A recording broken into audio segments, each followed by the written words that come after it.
For decades, Africa was told what to do, what to think, and who to serve. But in 2022, from the heart of West Africa, a young soldier stood up and changed the story. His name, Ibrahim Traoré. At just 34, he became the world's youngest president. But more than a leader, he became a symbol, a storm, a message that Africa would no longer kneel. The spark of rebellion, Burkina Faso was drowning. In corruption, in terror, in foreign control. The people had lost faith. The land had lost hope. And then came a soldier who spoke with fire in his voice. "We will take back our destiny," he said. "No one will rule us from outside our borders again." Those words spread like wildfire, from village radios to city streets. Traoré didn't just rise to power, he rose from pain. The pain of seeing his nation used and ignored. The young lion, while others begged for aid, he demanded respect. While others followed, he led. His courage scared the powerful because he was not playing their game. He wasn't polished by Western schools or trained in elite think tanks. He was a soldier shaped by the dust of his homeland.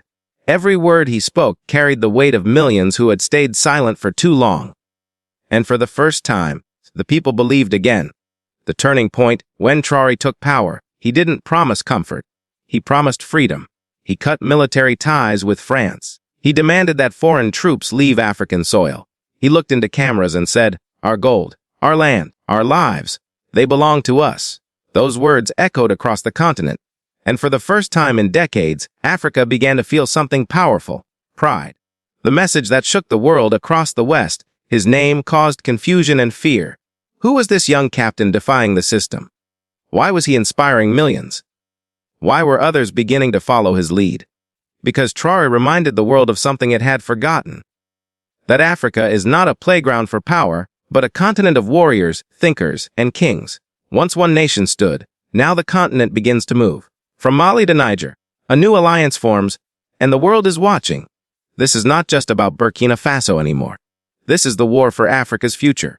The battle for control for generations. The West controlled Africa through money, fear, and manipulation.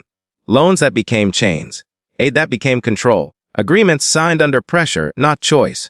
But now, a young generation is refusing to be silent. Traoré's call for unity has become a thunderstorm shaking the old empire. "We will build our own path," he declared. "We are not slaves to anyone."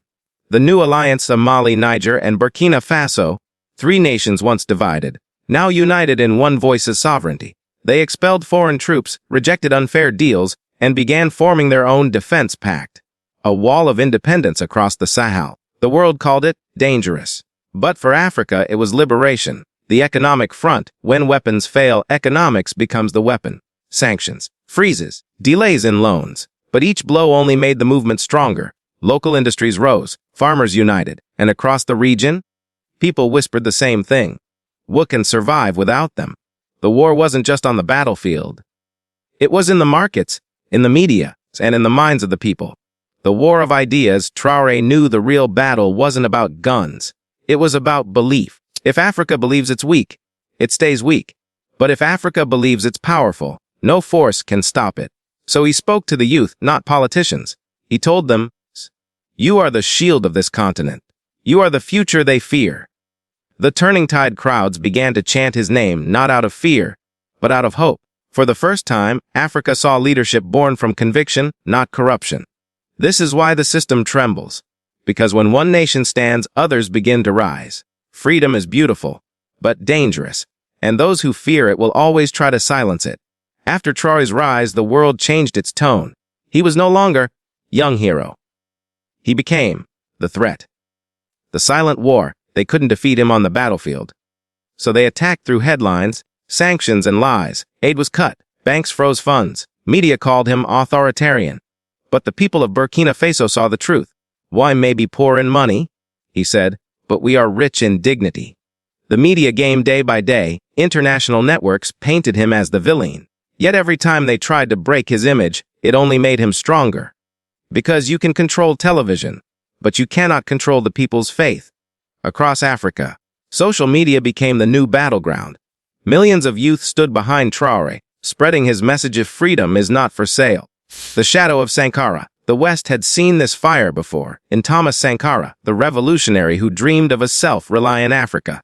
He was silenced by bullets, but this time, the dream refused to die.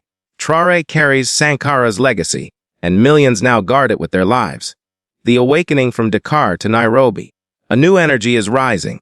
Africa is no longer waiting for permission, it's taking action.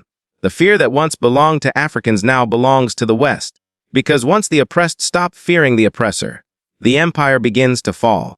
Ending words.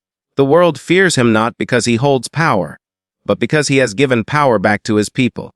The age of control is ending. The age of courage has begun. Text on screen, Africa will rise and the Traoré effect.